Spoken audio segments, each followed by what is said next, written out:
ଆଜି ଶିଖିବା ଟମାଟୋ କେମିତି ଆମ ମୁହଁକୁ ସୁନ୍ଦର କରେ। ଟମାଟୋର ଉପକାରିତା ବହୁତ ଅନେକ ଅଛି।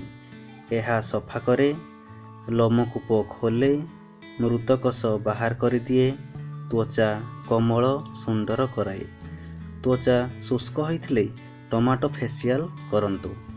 ଏବେ ଦେଖିବା ଟମାଟୋ ଫେସିଆଲ କେମିତି କରିବା। ଗୋଟିଏ ପାଚିଲା ଟମାଟୋ ଭଲ ଭାବରେ ବାଟି ଏକ ବଡ଼ ଚାମଚରେ ନିଅନ୍ତୁ। ଏକ ଛୋଟ ଚାମଚ ତାଜା ଦହି ମିଶାନ୍ତୁ। ଦହି ବଦଳରେ ଆପଣ କ୍ଷୀର ଓ ମହୁ ମିଶାଇ ପାରନ୍ତି। ଏହାକୁ ବେକ ଓ ମୁହଁରେ ଲଗାଇ 10 ମିନିଟ୍ ଛାଡ଼ି ଦିଅନ୍ତୁ। ତାହାପରେ ଥଣ୍ଡା ପାଣିରେ ସଫା କରିଦିଅନ୍ତୁ।